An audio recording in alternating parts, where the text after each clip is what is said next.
They say I might as well face the... Hello and welcome to Game of Moans, the podcast where we are rewatching Game of Thrones an episode at a time. I am Chris Bolton. With me, as always, the Mountain, Mr. Mark Williams.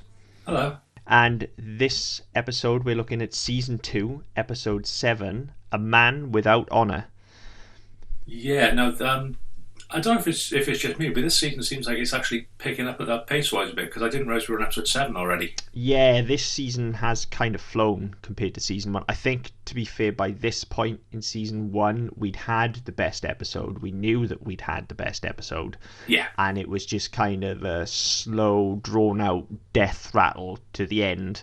Well, yeah, I mean, I think for me, Season 1, certainly, once we got past the James Benson episode, I was just kind of waiting for Ned to die, and yeah. I wasn't really bothered by anything else. No, and whereas this season, with some exceptions, which I guess we'll talk about some in the episode today, but with some exceptions, most of the storylines have sort of built pace as they go. So we complained early on in this season about how it was just kind of meandering and was a little boring. Yeah.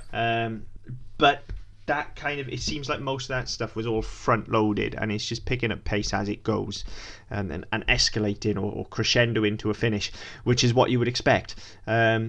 So yeah, I mean, here we are, episode 7, just 3 weeks away from the end of the season, and it does just seem like yesterday that we started watching this.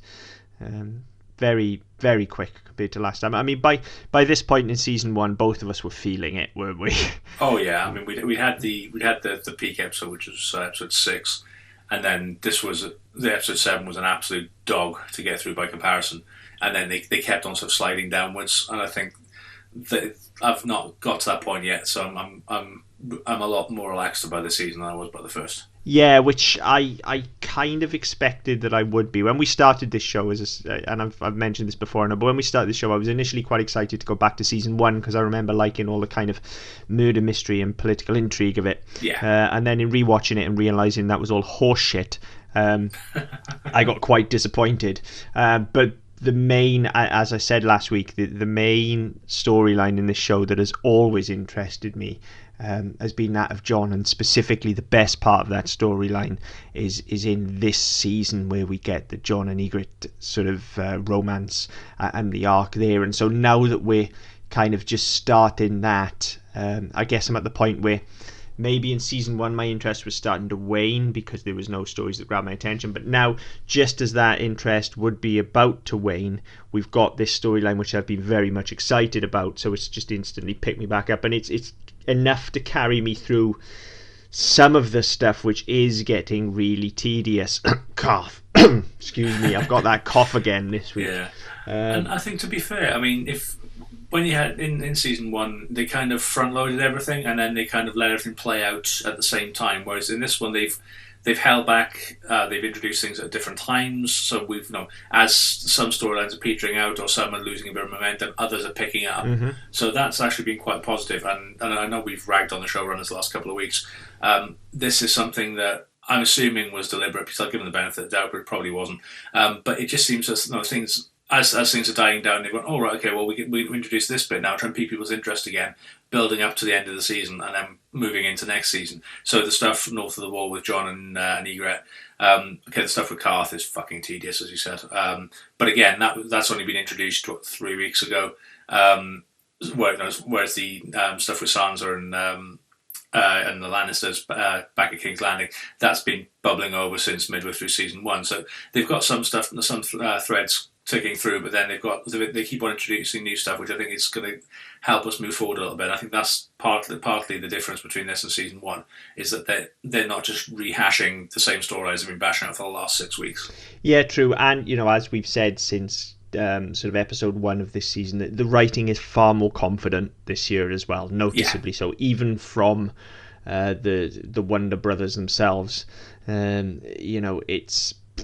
It's miles better than the shit they were churning out in season 1.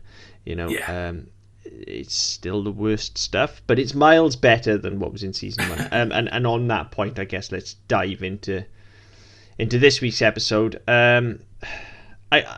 This could potentially be, another strong opening scene, except, last week we had a strong opening scene where we came in the middle of the scene and it grabbed our attention immediately. Yeah. That doesn't happen here. We get the preamble straight away. We get the scene set up, and so it loses all impact and sense of pace. However, having said that, we do open with Theon, my favourite character, as we all know. Yeah. No, it's interesting that the episode called A Man Without Honor, and it starts and ends with this dickhead. With Theon, yeah. But to be fair, and I've written it in my notes here, to be fair, this is the most commanding that we've seen him, I think. I have written here, to be fair, this is the most commanding Theon has been. Still a cunt, though. Yeah. And I think that it's quite telling that, we've seen all the way along. He's not a leader. He's playing at toy soldiers half the time, and his first foothold in anywhere, he's been seduced by a woman, and then the one advantage he had is gone. Mm-hmm. In as much as they've spirited the kids away, as we said last week.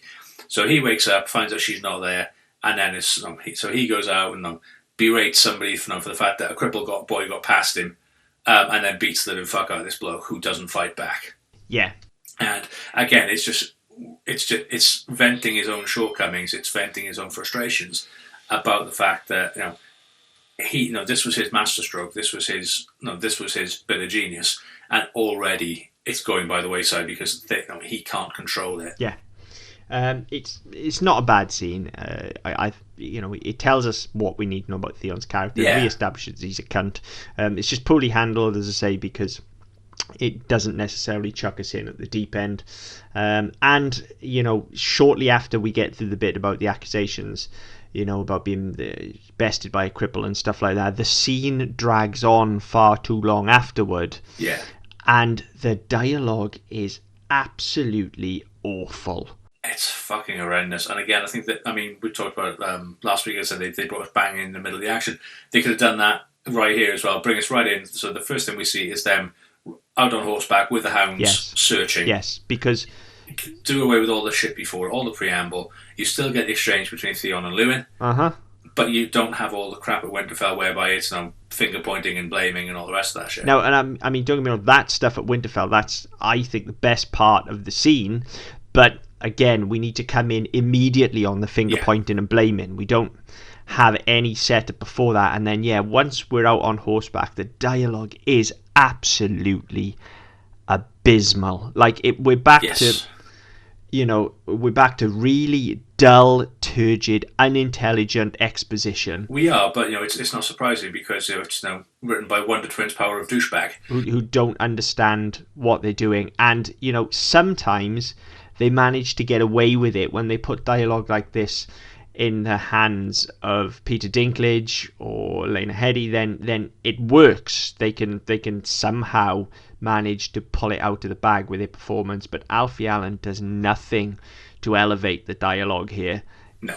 It's dreadful. It's as bad as the scene with Stannis a few episodes ago, where he was talking to Renly, and I remember saying how bad and boring that dialogue was, and this is the same. It sounds like it's been written by a 5-year-old, and I think that's generous, to be fair. And again, I'm not sure because we've not seen the original shooting script, we've not seen the revisions, but the fact that they went back and reshot, was 100 minutes or something like that, or shot an extra 100 minutes. Yeah. This kind of feels like they've gone, how can we flesh this out? How can we make this a bit longer?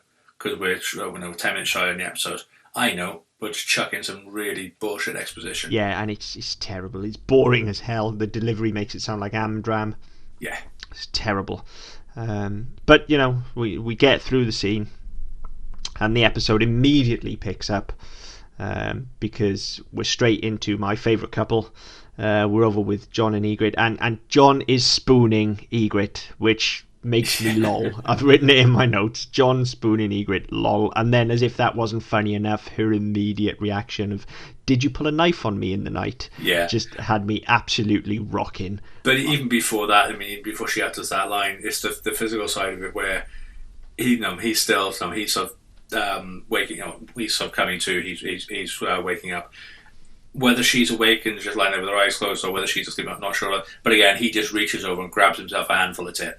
Yeah, it's just great. They're so wonderful together, these two. It really is the best this show ever is.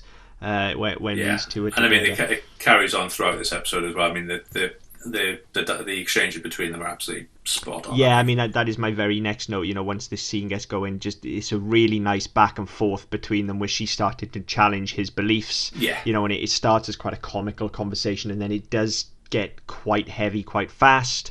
In places, it gets a bit expository again, but they manage to pull it off. They can carry it. They do, and it's done in such a way that it's done. And it's done. I mean, we've had it in previous scenes and in previous episodes where characters speak in exposition, and it's because viewers are stupid and they don't know what's going on. No, it's because the writers are stupid and don't know how to treat viewers. In this case, it's actually done quite well, because you have a character explaining why somebody else's beliefs are wrong, as a conversation you would have with somebody in the pub. Yes, and it works. I'll tell you why this is why you're wrong, this is why that's bullshit, and I'll tell you why. Buy me another pint and we'll get into it. And that's why it works really well, because it's not as if she's not explaining for the wider world. She's not explaining for the audience behind the other side of the camera. She's explaining to John why actually your worldview isn't necessarily as accurate as you think it is. Things aren't as black and white as you think they are. Just because you've grown up in privilege doesn't mean you know better than me. Yes, and using John as a cipher in that way, that is a classic narrative trick. And as we've said countless times this podcast before, there's a reason why these tricks are used so often. There's a reason why they're cliched. It's because they work, and so does this. And, in all honesty, if we weren't looking at this podcast with a critical eye, this is the type of thing that you would allow to just wash over you. I'm gonna look every time we get anything with Ygritte, I'm gonna gush. You may as well just get used to it now. But these two, especially when she's with John, these two are phenomenal and can do no wrong in my eyes. So it's all good. All the exposition is good, and we do actually come away from it after the big exposition bomb with some character development. We do get under Ygritte's skin a little bit, and more importantly, she starts to get under John's. You can see that he's starting to question his whole world belief now, and this is before she's even fucked him. So well, I mean, I don't know if we're at a point of questioning yet, but he's certainly starting to think differently. I mean, we said this about Arya a couple of weeks ago. Her worldview is just been it's just been slightly rotated, so that actually, if you think about things in a different way, not everything you think is as it is. And rather than saying you're wrong, this is how things are, just twisting that lens slightly, so you say, if you look at it through this bit, if you take a slightly different perspective, you might see things a bit different. And that's where we are with John at the moment, is that he's starting to, he's not out of questioning yet, he's not sort of renouncing his worldview or anything yet, but he's starting to think, hang on, what if we're not as, things aren't as black and white as I've been led to believe by Ned, by the Night's Watch, by every experience I've ever had. What if there is a reason why people choose to live north of the wall? Why people think, hang on, I'm not bound by this rule or this oppression. I can do as I fucking please. And it's just, again, it's as we've said with John before, his moral compass is very binary. It's either right or it's wrong. Yeah. And this is the point where we introduce something that just slightly moves that black and white into shades of grey. We're thinking, hang on, I might actually have to think about this. I might not be able to rest on my laurels for too long. And over the next half season or so, certainly the end of the season and into the beginning of season 3, that really does start to come out. Yeah, definitely. It's kind of interesting though that it sort of seems to start almost immediately once he meets Ygritte. So, from a character standpoint, I find it quite interesting that this stuff must have been in the back of his mind. They've not really explored it before, but he doesn't know her well enough yet to let her sort of crack the armor in that way. So she's clearly pressing a nerve when she does it. I don't know, maybe it is just because they're clearly attracted to one another. I don't know, but I don't know. There's definitely something there, and it's interesting, and that's why this exposition works. To be frank, and and sort of we see a similar thing in the next scene as well, where we get more sort of Arya and Tywin. And it starts off with some really good Tywin stuff again, where he starts sort of waxing lyrical about how this is going to be his last war, and he needs to leave his legacy and stuff like that. And then we launch into a bit more of an exposition bomb, but we've already been drawn into the scene, and he's masterful enough to carry it off for the most part until we get into another fucking history lesson. And once we get into that, then it's just like, okay, this is too much, guys. Like, leave this on the floor. You don't need this shit. But again, they need extra for the episode. Yeah, the scene was ticking along quite nicely until then, and they sort of snatch it back again at the end as well. We get through the horrendous history lesson, and then we get the whole exchange about how Arya pronounces my lord instead of my lord.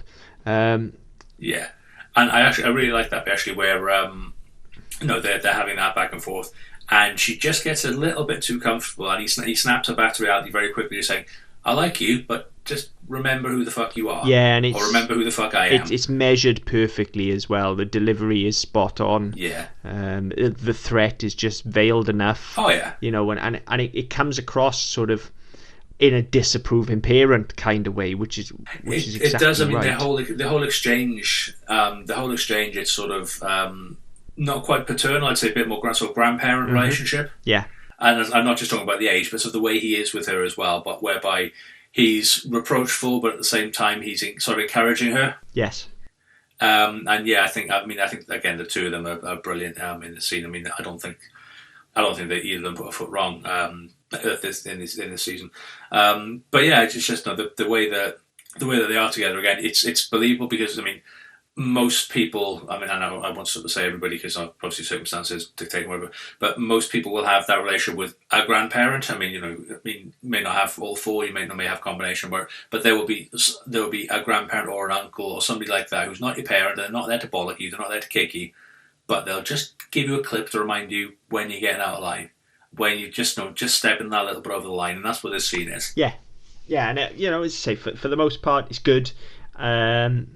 So we've had kind of 3 complete scenes, if you like. We've spent some time with Theon, we've spent some time with Jon and Ygritte, and then we've spent some time with Arya and Tyrion, and then Arya and Tywin, sorry, and then it just starts to jump all over the fucking place.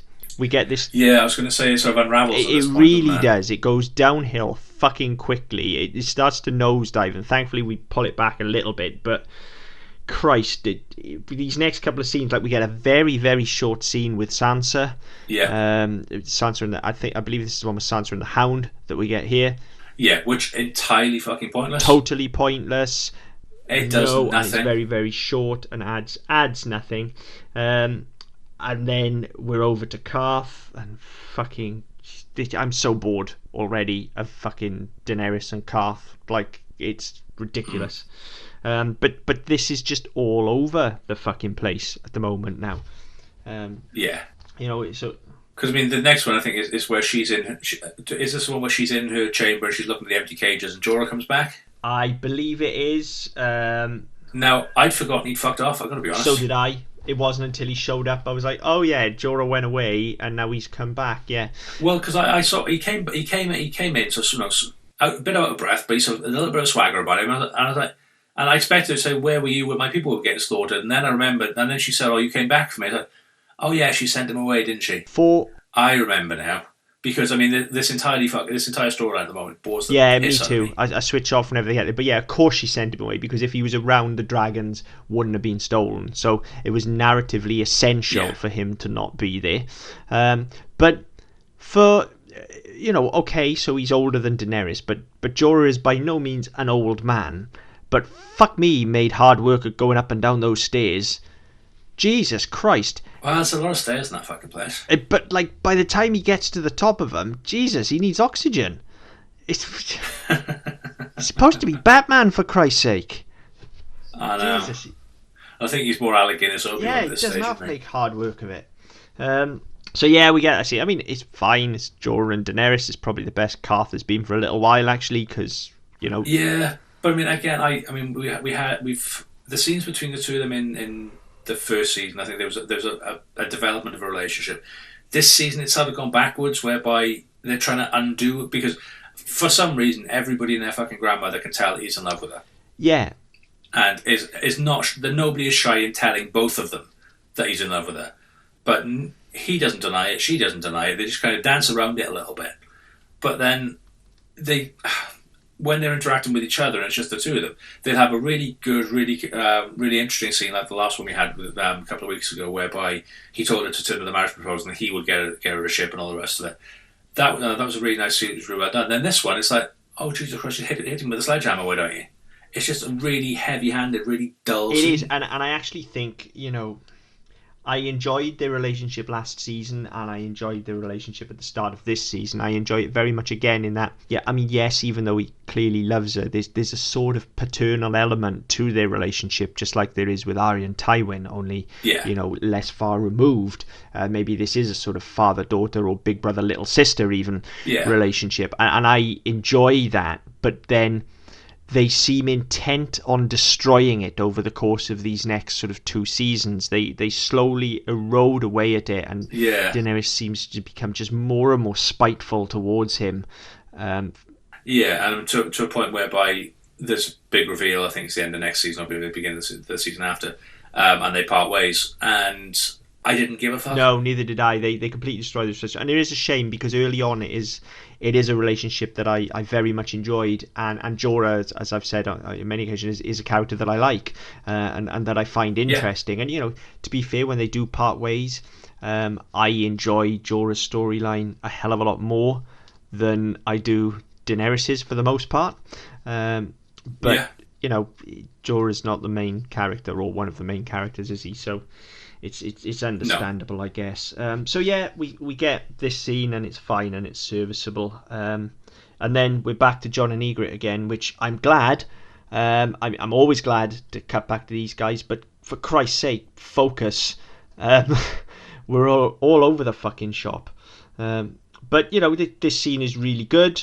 The most notable thing, of course, this is the first mention of nothing, Jon Snow. At which point everyone drink, I think, is how this works, isn't it? Yeah. Well, yeah, it's Buffy's shoulder strap, isn't it? From now on, it's like, as soon as you see that, or as soon as you hear that, right, straight into it. And I think I vaguely remember doing that as a drinking game because I was unemployed and bored, and I was fucking wasted. Yep. He doesn't know a lot, does he, old John? Bless him. No, although you do get that impression in this episode. Yeah, I mean, in fairness, hearing it again, because this is my first rewatch, so it's been many, many years since we last heard this and it's a little bit of an ear punch moment when she delivered it. It's like, oh, there it is. Yeah, that's where it comes from. Yeah, it's not like I'd forgotten it ever existed, because of course it's always been there. I think I've kind of been waiting for it since we started the rewatch, really.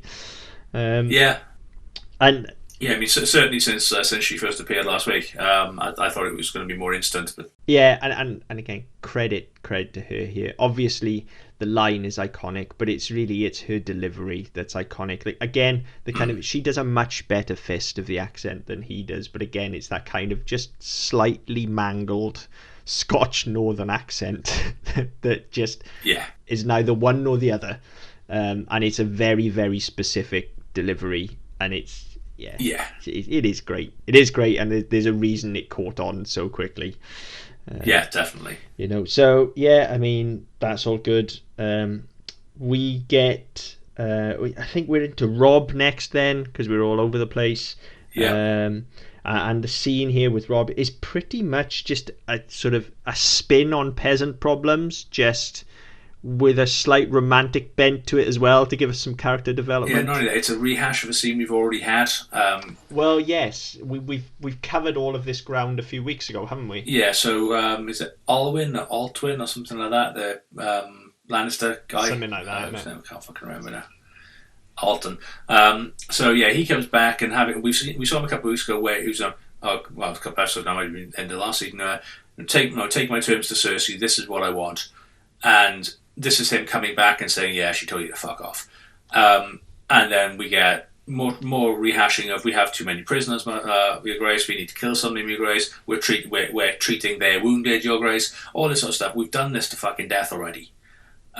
And so this scene annoyed the piss out of me. The only important thing is that it ends in a slightly different way, in that rather than let's all go save the world together because these peasant problems have moved me, it's bring the nurse in because Rob wants to get his dick wet. And again, they rehash everything that's gone before pretty much with her. But as much as it's peasant problems with a twist and peasant problems sort of gussied up, credit to them for being smart enough to realise that and utilise that twist. I've got to give them credit for that. I see through it because we're looking at this thing, under a microscope. So I've seen through it. They use this device so much, we've given it its name. But credit to them for giving it a slight twist there, and I think, getting away with it.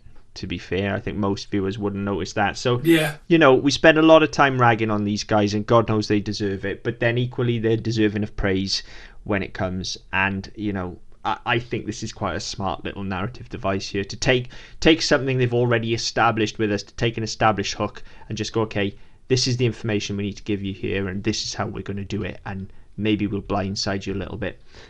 So I think that's clever. But, the scene itself was something and nothing. So yeah, I think that's fair. I mean, again, the only thing it served to do is really remind us this character exists, so in the next 20 minutes we know who the fuck he is. And I mean, that's building to something which we'll talk about when we get there. So back to Theon cunting Greyjoy, and about a couple of things I've written here. First and foremost, Alfie Allen again is doing a really fucking terrible job of just tripping all over this dialogue. But to his defence, you can't really polish a turd. No. Some of the others make a good fist of rolling it in glitter, but he can't. He just can't handle this stuff. It's dreadful. About the best thing to come out of this scene is the line, "I risk the rest of my life being treated as a fool and a eunuch." So we get a nice bit of foreshadowing there. But that's... have we missed the scene as well? Have we missed the scene with Osha, Hodor and the kids on the run? Quite possibly. I do remember there being a scene with them on the run. I think it's quite early on, because we established that Rickon is still crushing fucking walnuts. And then that's how they find out they were at that farm. Yeah, quite possibly we've missed it. I didn't make any notes on that scene because again, it's something and nothing. It's a character scene for Osha, not really a lot else, and it just sets us up for the fact that Bran he knows what Theon will do if he catches them. He knows how Theon's thinking at this point.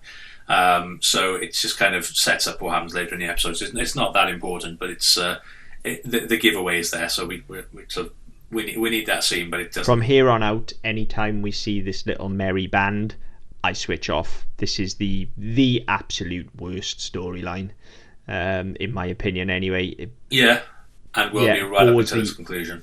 Certainly with Rickon. Out of me. You actually made the whole thing sound 1,000,000 times more interesting than they've ever done by using the phrase "Rickon's still crushing nuts," crushing walnuts. That makes it sound far more interesting. Probably says more about my mind and the mental imagery that goes with that. But I kind of seen him as being a bit of a ball buster at that point. Sadly, not the case. It's all very, very boring. So we get this stuff with Theon, and as I say, a bit of foreshadowing. And no, here's where we get the scene with Daenerys and Jorah, because I've written a note here that she's like a spoiled fucking child in this scene with Jorah, where she's stamping her feet and demanding she has her way. Okay. So the earlier scene was likely the one at the council of sorts.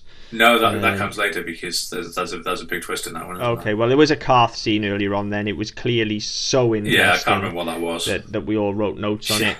We get the scene with Jorah, which we've already spoken about. Oh, actually, I remember which scene that was. It was where the blokey who proposed to her a couple of weeks ago was saying he would help her. He would get, we will get your dragons back. And she says, there is no we get through your fucking head. They're my dragons. I want them back.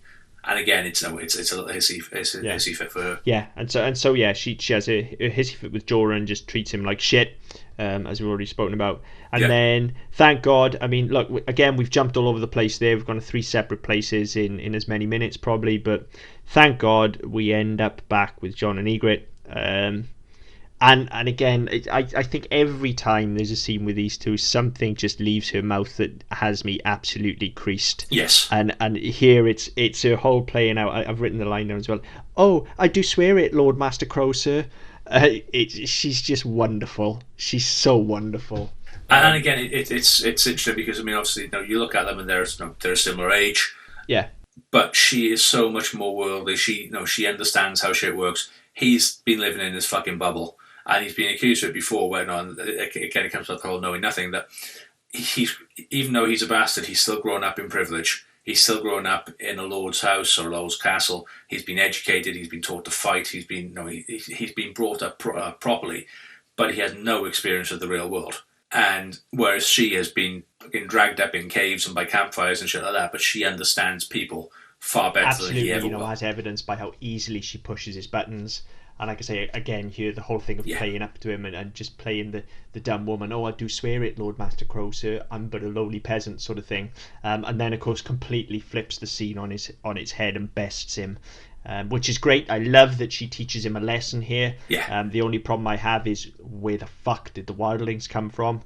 All of a sudden. Well, I think this is the thing, isn't it? Is like, all the way through it, so he's saying, "Oh, we're close to the crows. I know where I'm going. They're not far away." And the whole thing of the wildlings, and they said how dangerous they are because they can fucking appear from anywhere, because they understand the terrain and they are, that's how they live. They hunt, they forage, they scavenge, so they are far more adept at that. So I wasn't surprised to see them turning up, to be honest, and in such great fucking numbers. It wouldn't surprise me if they'd been following them the entire way. Well, this is the thing. I think I can. That is the conclusion that I came to as well, but it's more that she has no opportunity to communicate with them, save for when she vanishes briefly over the sort of cliff edge. And if they had been following all this time, why not stage a rescue attempt earlier? They've clearly outnumbered Jon if you add Ygritte into the numbers as well. So none of it really.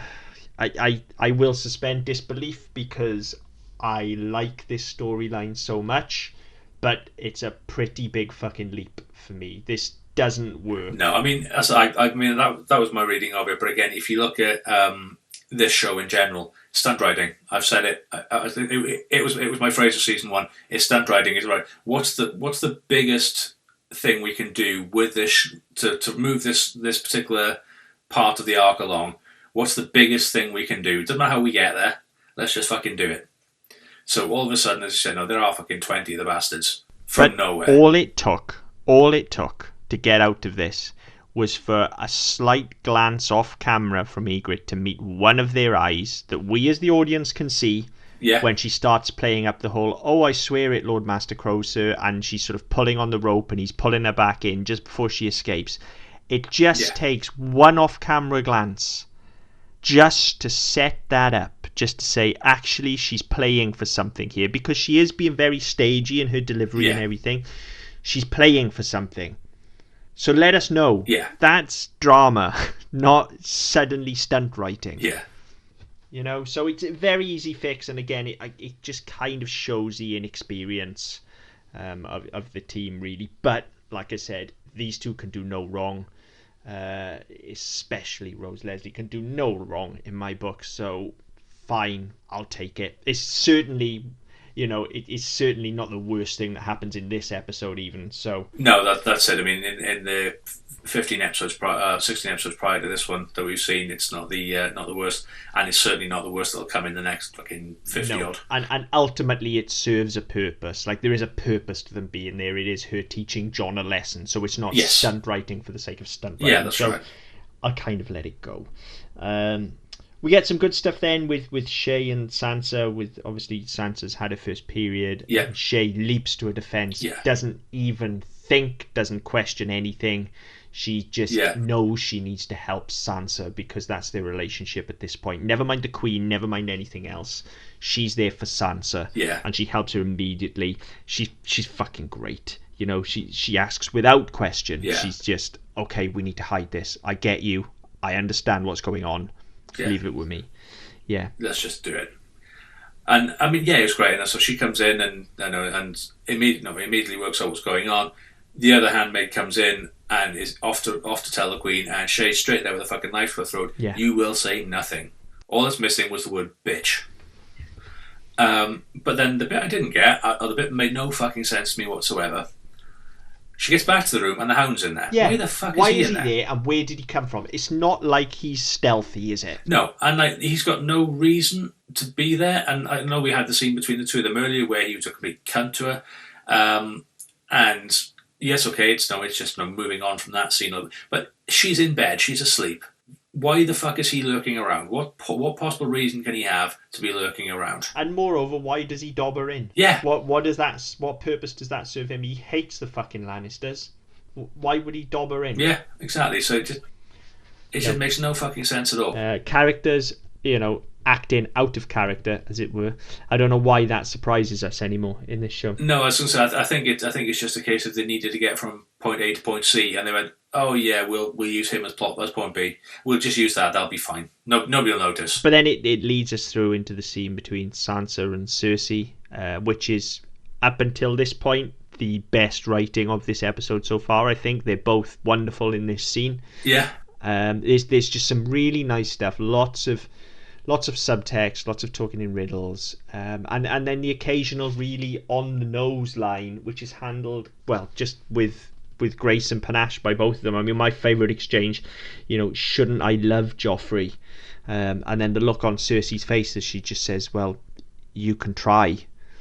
Both the subtext there of obviously she's tried to love Robert and never could, but the more direct delivery of my son's an absolute monster and I know it, and actually I am sorry. And it's written on her face. She does feel for Sansa here. It is. Yeah, and I mean, the thing, there's got to be something of herself she sees in Sansa, because in a very similar position, being married off to somebody for the sake of an alliance that they probably don't need, to be honest, and probably don't want at this stage because of the whole war and everything. So she can empathise. And then later on, I'm jumping ahead a little bit, there's a scene with her and Tyrion, which for a change is absolutely wonderful. But again, she more or less admits that, yes, okay, my son's a complete cunt. The other two are alright. I like the other two, but I can't know. This one, I failed. He's not the son he should be. He's not the king he should be, and all the rest of it. He's not the person he should be. And again, there are some rare moments of honesty from Cersei in this episode. Yeah, and it's great stuff. This scene is really, really strong. Yeah. I mean, don't get me wrong, they don't come from her opening her mouth. No. But there's some good character work here on Cersei in this episode. Yeah, that was excellent. What it would be the best scene of the episode, were it not for the fact that in the very next scene, it's fucking Jaime Lannister, who we haven't seen in forever. So much so that when he popped up on screen, I went, "Oh yeah, it's Jaime." Well, to the point they even had to emphasise the fact he hasn't been on screen for a while, but they gave him a beard and let his hair grow out a little bit. But yeah, again, I mean, it's a really nice scene again. What a scene this is! What a scene! For all we rag on the writing, I really enjoyed. Superb, and I'm not going to remember his name. Is it Nikolai Caster something or other? I can't say his name, so I'm not going to attempt it. But yeah, that was a pretty good fist of it. Yeah, but yeah, so I mean, he in this scene is absolutely brilliant. And again, the thing with Alton or Alwyn or whatever his fucking name is, where he's talking about the day he squired for him, and Jamie's talking about something calling back to when he squired for Barristan Selmy, which he talked about in the last season with Robert. Again, it's really nice. We see a more personable side, and we've not seen that much from Jaime thus far. No, and they subvert it so well here as well. My feelings on Jaime Lannister, again, is something that I've talked about extensively during season 1 of this podcast. Yeah. Not so much in this season because we haven't seen him so much. He hasn't fucking in it, is he? No. But again, he's another character where anytime he's on screen, it is a good time for me. Yeah. I really do like Jaime a great deal. and I really do like his arc a great deal as well. But I'm very. I beat my drum a lot with Jamie that he's always this kind of true north character. Like he will wear his heart on his sleeve with the right people, and he's always kind of got his end goal in sight. Yeah. And when it suits him to wear his heart on his sleeve, he will, and when it suits him to be duplicitous, he'll be duplicitous. But he's always after his end goal, and I feel like we know him well enough by this point that the writers are able to have us let our guard down. Yeah. This feels like it's going to be one of those genuine emotional moments with him where he's going to be a nice guy, just like we've seen him be with Tyrion. Yeah. And so on and so forth. This is another Lannister. This is somebody that is a friend to him. And so this is somebody that he should. You truly believe that he just wants to pick this kid up off the floor and share a story with him. Yeah, there's always this thing with Jamie whereby, and especially having watched to the end and come back, there's always part of you that thinks that when his mouth is open, he's being disingenuous. He's always playing up to something. He's never speaking the truth. He's only ever speaking his truth, if you like. So part of you thinks, well, yeah, he's going to do something. Something's going to happen here because he can't be nice. The only time you ever see him being at all nice to anybody is Tyrion. But then you think, well, yeah, maybe the fact he's been in captivity, then maybe the fact that we've not seen that much of him. Maybe he has. There is an opportunity to get some more out of him, and then fuck no. On several occasions, he is genuinely nice, not just to Tyrion, to other people as well. He has a heart, and like I say, with the right connection and with the right person, he will wear it on his sleeve. You do get some, especially later on, get some very tender and raw moments with Jamie. Later on, there's a lot more of it. I mean, thus far, we've not really seen it. We've seen the dickhead who chucks kids out of windows. We've seen the duplicitous cunt who sends assassins after same-sex children. We've seen all of that. We've seen him sparring with people with Ned. We've seen him go out of his way to goad Ned and then attack him. Obviously, we've had the relationship with Cersei. We've not really seen that much of genuine Jamie. No. No. And that will mainly come over the next probably 2 seasons, I think. Yeah, it does. His character arc is as I've said before, the one I'm most disappointed with, because he goes on the greatest journey, I think, and changes the most. And for them to, I don't think they completely fucked him at the end, but they slightly mishandled it, unfortunately. And because I got so invested in his character arc before that, it annoyed me. Yeah, I mean, I read probably something just as much. I read something this week. I'll share it with you if I can find it. I'm not going to talk about it too much now because it's something from the end of the end. But apparently, the way the last scenes with him were written is a lot different to the way they were shot. Right. Okay. And I think that would have probably helped as well. That would have helped, yeah. But yeah, we'll come to that in 5 seasons' time. Yeah.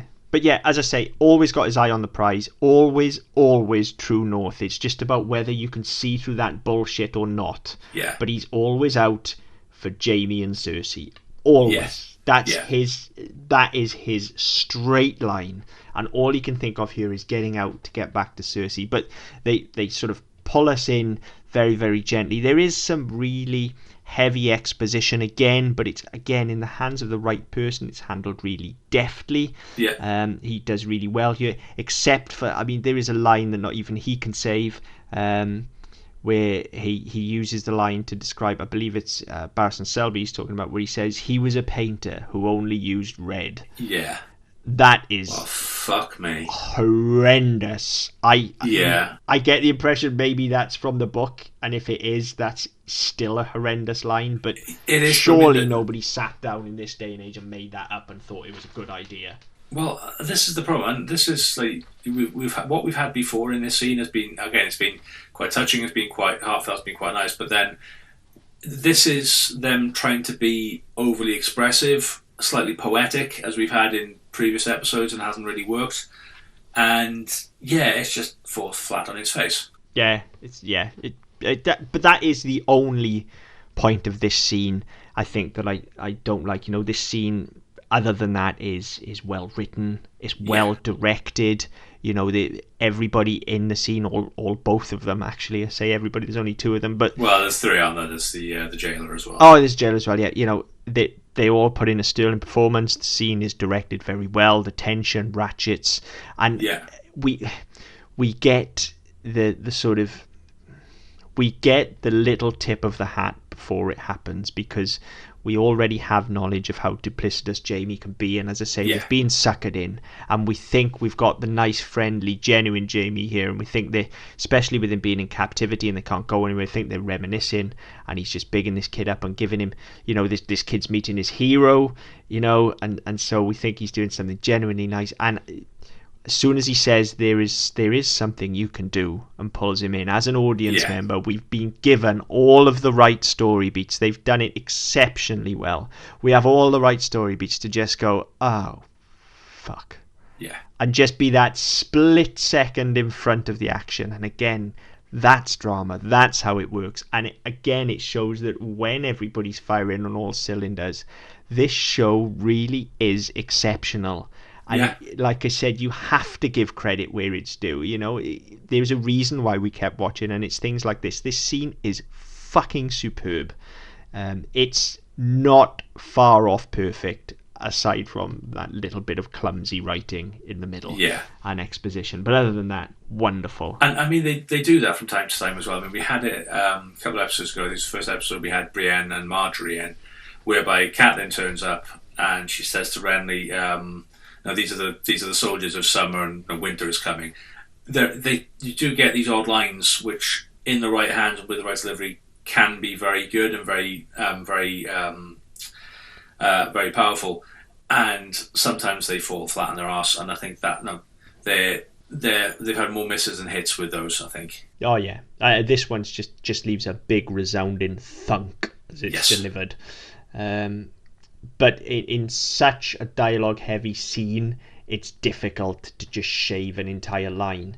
So, it is, yeah. It breaks the flow of the conversation and everything. So, but again, I mean, if they could have, when we talked about them sort of writing scenes in halves, they could have cut half that line. If they'd had he was an artist or he was a painter, drop the second bit. Yeah, would have been fine. It would have been absolutely fine. And again, it would have been more poetic, have a bit more flow to it, and wouldn't have just pissed on everything we've seen before it. No, it's a shame, really. But yeah, here comes the Kingslayer basically at the end of the scene, and it's built to nicely. And, especially since he's spent what we have seen of him this season in chains, it just reminds you why he is who he is, and why he is a threat, and why he is dangerous. Yeah, and I mean, we'll have another 2 scenes with him in this episode, both of which are him back to his sneering, snarling best. Oh yeah, absolutely. Absolutely. Like, I feel a little bit bad that he immediately gets captured again. I'd have liked to see him take some fuckers out, but we don't get that. But even when he is captured again, as you say, it's back to his absolute just snarling best, like absolutely cutting people with his words. He's fucking fantastic in this episode, as well as he always is. But before we can get there, we have to go back to fucking Karth. God, Karth is fucking dull in it. But the thing is that there's enough has been alluded to that we could have some interesting shit.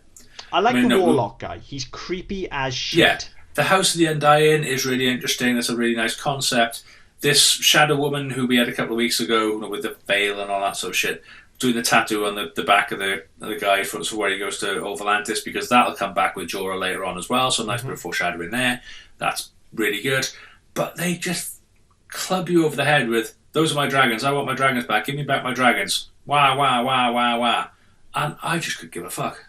No, could I. And we do get the line, your dragons will bring the world nothing but death and misery. Yeah. Which, nice bit of foreshadowing. And again, for the first time this week, but the 7th time this season, here is your clue, folks. Here it is. They can't be any clearer. Like this, it's clearer. That was the connection, not me, I swear. They can't be any clearer. Here it is. It's going to happen. Daenerys was always going to go apeshit. Yeah, for every week she talks about fire and blood on this. No, she's full of piss and vinegar every week. And then again, people are calling her on it in the show. This is what will happen. If you keep your dragons, the world will fucking burn. Yeah, yeah. You know, 3 weeks ago, when you were you're begging us. 3 weeks ago, you were threatening to burn us all to the ground. We know who you are. We've seen you, but in 5.5 or 6.5 seasons' time, the internet will lose its shit because of all the stuff we've said now they've forgotten about. Yeah, it's always been there. Always been there, guys. Let's get out of fucking Carth. We've said what we need to say. Warlock's creepy. To be fair, Warlock's creepy. It was an interesting visual scene. I didn't really need it because I don't give a fuck about the characters in Carth anyway, but it was interesting visually where Warlock guy multiplies into 12 and all of a sudden slashes the throats of all the other guys and fucking impronounceable name Zora Von Trapp or whatever his name is.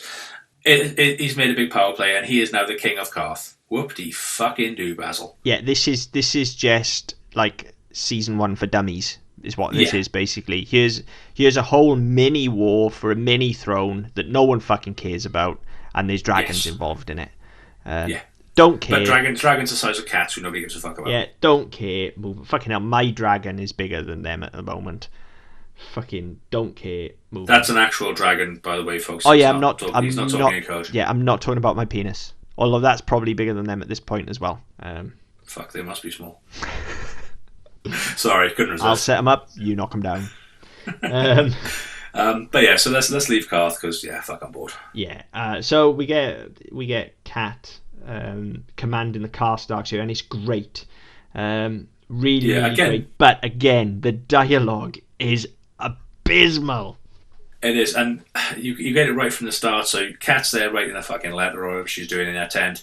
Somebody runs to her tent, tries to enter and shouts, and Brienne is just like a fucking bouncer. She's especially bad in this scene. She's fucking terrible. In fact, she's so underused. Yeah. At this stage now that Renly's dead, and she hasn't really got a quest at the moment. No.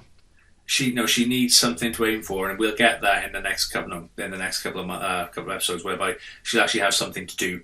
But yeah, at the moment she's just sort of underused, and she's just there. And her dialogue is especially bad.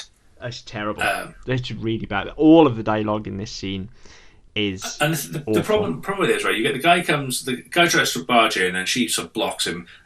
You never enter a lady's chambers uninvited.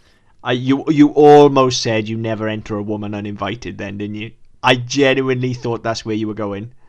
No, I'm not having. I'm not suggesting that. If that's what you infer, that's because the connection was shit. But yeah, so she's like, no, you never enter a woman's chambers uninvited. And he says, step aside, woman. And she says, whatever. And the way she delivers, man, she should be in a fucking beatnik t-shirt. I know, it's bad, isn't it? It is. I visibly cringed.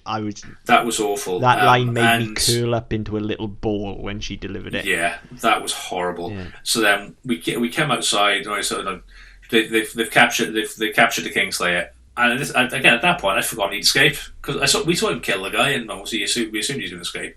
But I'd forgotten then because I thought, well, what the fuck's the point in escaping? He's only been out 2 minutes. Yeah, and then they found him again. So they drag him back in, and again he's very similar to we had with. The guy who tried to poison Daenerys in the first season. He's there, he's trussed around the neck, being dragged along by a horse, and they're all ready to lynch him. Yeah. Now, do we cut away and then cut back? No. Is it all? No, it's all straight through, I think. Is it? Because I've got notes on this after the next scene. Oh, okay, we might well do that. I thought it went straight through, but we might have. I think it cuts to Tyrion and Cersei and it cuts back, but we could deal with this now, absolutely.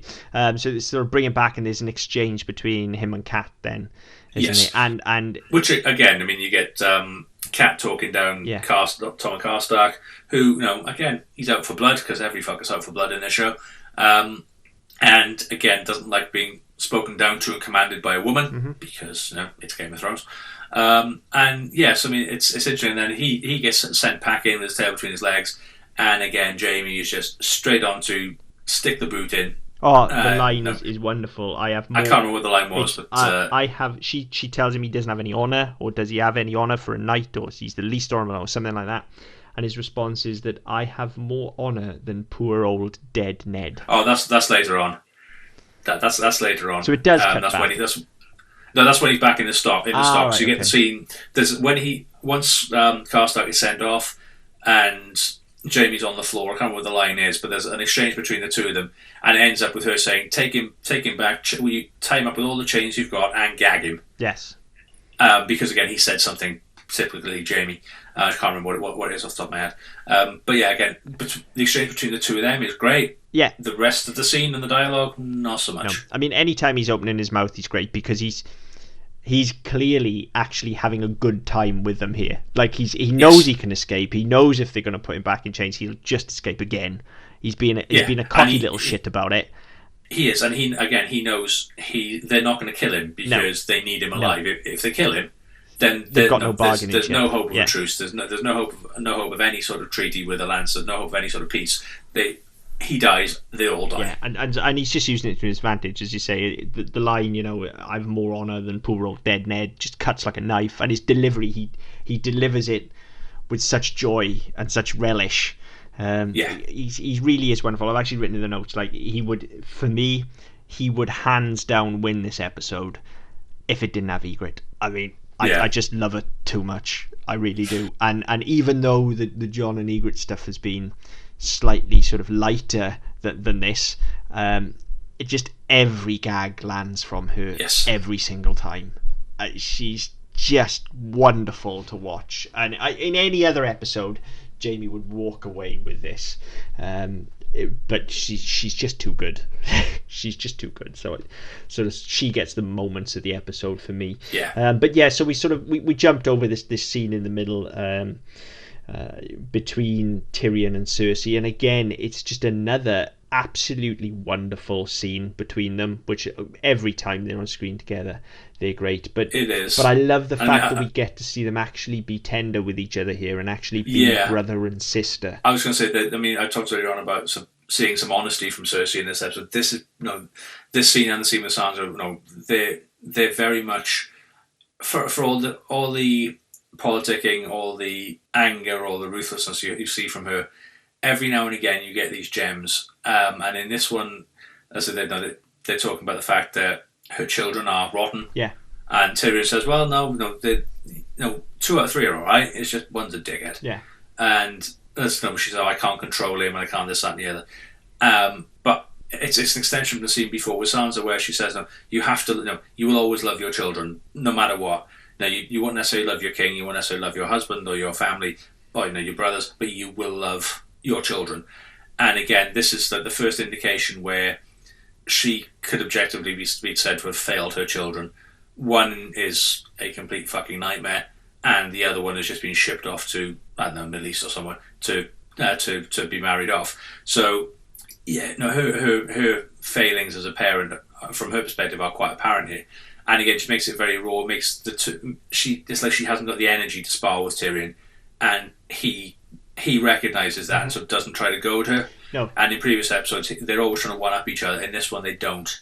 And I think it's possibly the strongest scene between the two. Yeah, it is. It's a lovely scene. It just all feels very real and very raw, and just it's two siblings just being there for each other. Essentially, he recognises that she's at a low ebb, and so doesn't stick the boot in and just supports her through it, and it's lovely. It's a lovely scene, very, very good. It is a lovely scene. I'm gonna ask one question because I can't remember. What is the point of the scene? Where does it actually fucking go? It doesn't go anywhere really narratively. That's what I thought. Yeah. Because what I tend to find with this is that the best scenes, the scenes that are best directed, the scenes that are best for characters, go fucking nowhere. And it's the frustration of them, because you always find that point where you say, okay, it's a really beautiful scene, but we didn't need it. And so much of that is down to the overall structure of the show is the problem, because there's such a lack of focus in the show that, like, and you've got to wonder as well. I mean, they added 100 minutes across the season. You've got to wonder if scenes like this, which seem like a bit of filler, they're good scenes, but they don't really go anywhere. You've got to wonder if these are the things they sort of added in. Possibly so. I think it feels... Well, actually, no, that might make sense. I was going to say, I think perhaps it feels too good to be added in, but then maybe it was written by someone else, because that's a discussion I was going to have at the end of the ep, actually, is that we know now that the way they write was they would write a scene, then hand it off, then the other would write a scene, then hand it back. And and or in some cases even parts of scenes, and this episode especially feels like it's half really well written and directed and half absolutely abysmal, and you wonder it's a bit too frenetic, and you wonder whether that is all the good scenes written by one person and all the bad ones by another, and that is the problem with this scene. I'm fine with the fact that it doesn't go anywhere immediately narratively in terms of the episode, because in terms of the wider arc of the show, actually it does give us some information about Tyrion and Cersei and how their relationship works and how they react with each other. But because characters are never really allowed to go on a true arc in this show because they're so all over the fucking shop, you can't even argue that it goes anywhere for that. So it does kind of feel throwaway, because by the time we see them again next week, they'll be at each other's throats again. Well, yeah, that's it. And I think that was my thinking, is it's a beautiful scene, but it seems entirely out of place. Yes. Yes, I would agree. I mean, I guess if it was going to fit in any episode, as you say, maybe it's this one, because it carries on with Cersei being on that sort of slight downward spiral after the conversation with Sansa. But ultimately, it doesn't take us anywhere save for give us some good character information, which on a stronger show could easily be forgivable. I say forgivable like it's a bad thing, because it's not, because it's a great scene. But there are shows that have a longer fuse and a more slow burn narrative where sometimes you can have entire episodes which are just character beats. Again, I keep referring to it while we talk about this show, but again, if you see the early seasons of The Walking Dead, you get that a lot, where sometimes an episode will just be about a character and it'll get you nowhere narratively, but later on it will become very important because it helps you understand those characters, and it informs their decisions later on. But the problem is that's never carried through here. And so it does feel slightly throwaway, but that's what you get with this show, unfortunately. I enjoy the scene for what it is, I guess. It was a really well done scene. It was well acted, it was well performed, it was well directed. It just, let's say, it didn't go anywhere. And I think that's something that I get disappointed with quite a lot in this show, is that they set things up, or they have these really interesting bits, and then they forget all about them. Yeah, absolutely. Wonderful scene between those two. Then we get the stuff with Jamie, which we'll already talk about, and then we end where we began. Sorry, on that actually, I've just remembered something, that in this scene, so Jamie's back in his little cage and he's tied to the fucking lamppost, wherever it is. We get the first introduction of him and Brienne, which is brilliant. Mm-hmm. Again, and obviously we know that's going a long way. But then we have the stuff. I've only ever been with Cersei, so in that respect, I'm more honourable than poor dead Ned. At what point did they start being fucking open about incest? Yeah, again, that's something. Because, I mean, early in the scene with Sansa and Cersei earlier on as well, she's talking about the devotion of Jamie, whereby he wandered into the delivery room and stuff like that. And it's just that this is supposed to be something you're denying, but all of a sudden you're openly talking about the fact that you fucked your sister. The way that is treated throughout the whole show, we've already seen it be inconsistent in season 1. Yeah. And that inconsistency carries on to here. Some weeks it's secret, some weeks it's not. They never really lock that down. And again, that's just another example of the kind of thing we've been talking about. That is very important, especially to those two characters and everyone in their inner circle. It is vital, at this point as well, where we've got Stannis claiming right to the throne, and that his claim to the throne is contingent on the fact that Joffrey is Jaime's son, not Robert's son. So you don't go admitting that. No, it's to anybody. No, it is one of those just things that's in constant flux in this show, and I'm not making excuses for it, because it is inexcusable. Something that important, as I say, should inform the actions of everyone in their immediate party. They should be trying to protect this secret above all else. Yeah. Because it affects all of their claim to power. But yeah, it just seems like this week they don't care about it. So yeah, it's not as important as what's going to happen next. Because it suits the script this week. So yeah. But there you go. We get that scene, which we've talked about at length. And then, we end where we began, back with Theon. And this, for me, I remember this first time out as well. Yeah. This is the point for me of absolute no return for Theon Greyjoy. Well, yeah, it's difficult. I mean, you get in there and he's there pontificating. I told you what would happen if you treated me, if you respected me, if you treated me fairly, I would treat you fairly. If you didn't know, if you didn't try to go against me, I would look after you. These two little fuckers went against me. This is what happens. And so it's guy drops the curtains, and two charred children are hanging from fucking spikes or wherever they are. That's pretty. No, that's as low as you think he can go. Yeah, it's the point of no return for me. Obviously, it is, because all of a sudden he's gone, right, okay, I've crossed every single line I said I wouldn't cross. I've gone out of my way to prove my dominance, to assert myself over these people. I am your Lord and Master, and this is what I did to the people who A, imprisoned me, B, who raised me, all the rest of it.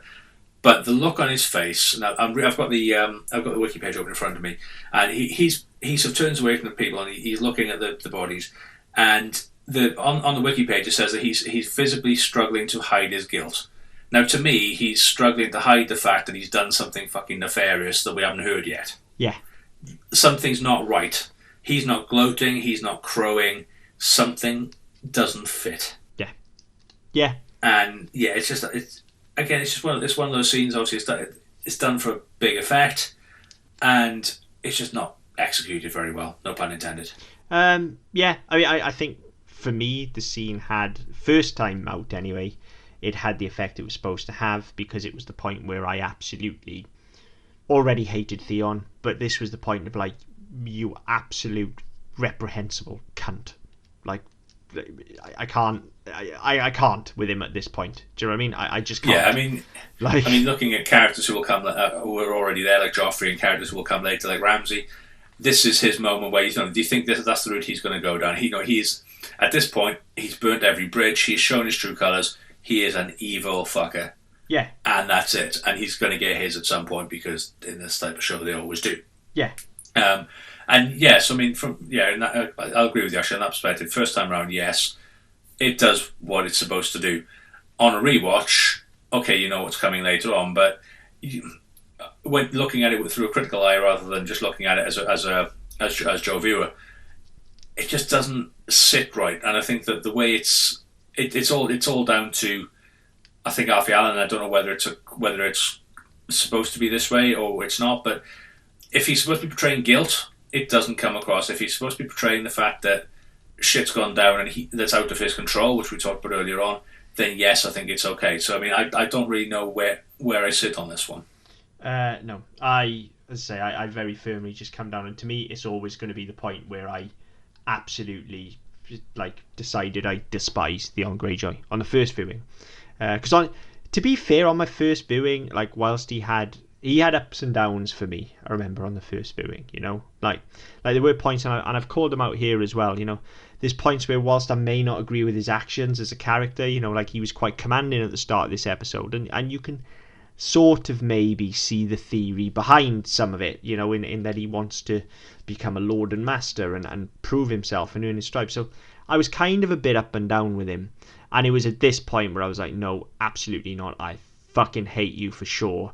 And then his character just gets progressively worse and worse and worse from here, for a lot of reasons, not always by his own doing. I firmly believe he gets everything he deserves as the show goes on, but then when we're asked to sympathise with him, no, that's where they lose me. I mean, the bit for me, actually, I'll be honest, from first viewing, the bit for me was, we talked about it a couple of weeks ago, where he starts molesting his sister.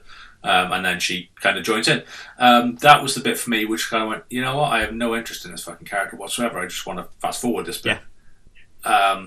And then obviously doing the rewatch and sort of the whole grubbiness of the move and the whole relationship between the two of them at this point, it just makes me want to vomit a little bit.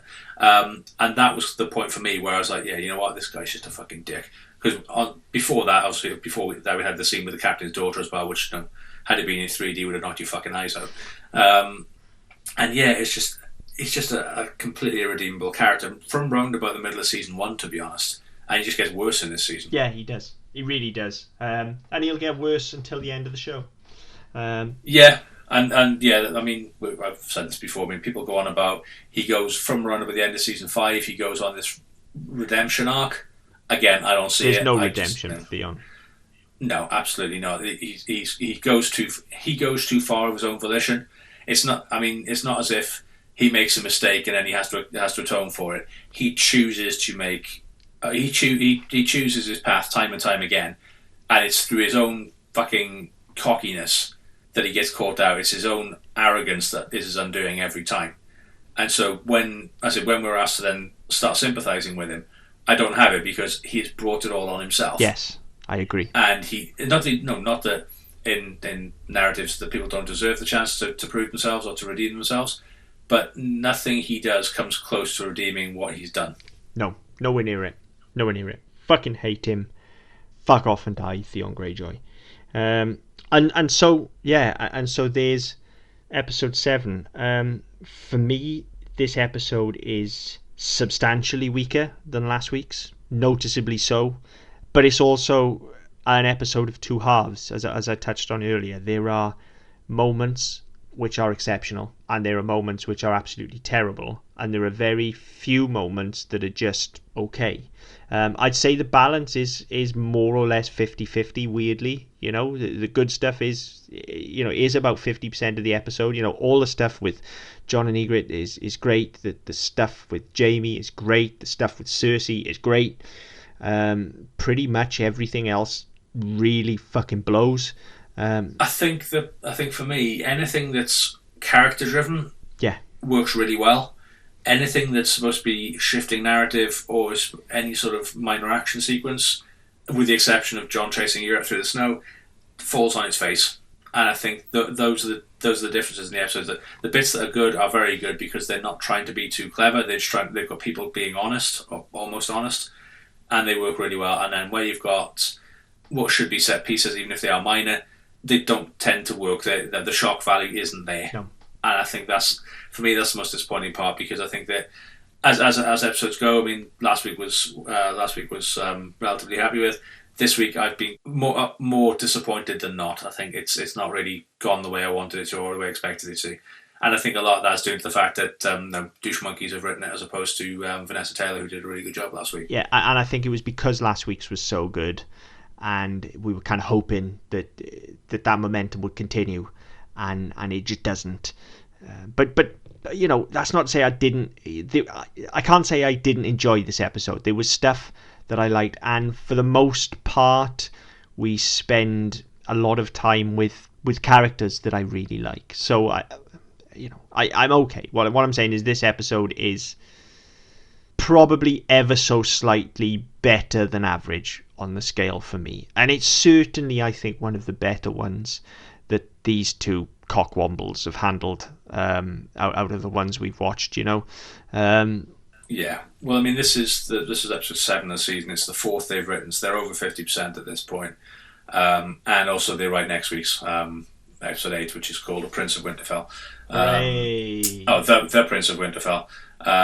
So yes, I mean, I think I said a couple of weeks ago, I'm not sure the exact numbers. I could work it out, but I can't be fucking bothered. I think they write, for a show this size, it's unheard of, but they write 50% of the episode, more than 50% of the episodes. They don't have a writer's room. They don't have a team behind them. They do the bulk of the heavy lifting themselves. The problem is they can't fucking carry it once they picked it up. No. But that's next week's and the next. Yeah, let's see where they go. The next 58 weeks or whatever it is. Let's see where they go with it. But as I say, for now, this week, like, there are some great moments. There are some genuinely phenomenal performances. But that fucking dialogue, for the most part, is... Yeah. I mean, Jesus Christ, how many Crayolas did they go through on this fucking script? Really? Well, you don't know how many they were eating while they were going as well. Well, that was my next joke. Yeah, like Jesus Christ. Yeah, no, you're right. I think it's passable. I think it's better than some we've had so far this season. Yeah, I would agree. It ranks slightly above average. This is a 6 out of 10. Yeah, it ranks as high as any one. But yeah, if you've got an opinion on that, or if you want to talk to us about that, by all means get in touch. As always, you can email us, gom@ddpodcast.net. You can find us on Twitter at ddpodcastnet. Hang on. I've got to know. I was going to let it go, but I've got to know. Did you just say wank instead of rank, or was it the connection? Yeah, some Monty Python joke. I half tuned out for a second there. For fuck's sake. And I was like, did he just say wank? I don't... Yeah, he wanks as highly as any won't. Yeah, that's fine. I got it now. I just wasn't sure whether you actually said it or whether it was... Because genuinely, we've joked about it twice, but the connection has been a bit in and out tonight, listeners. So it's not been great. So I just didn't know whether you'd said wank or not. I may or may not have watched Life of Brian over the last couple of days. That would have bugged me for the rest of the night, so I had to ask.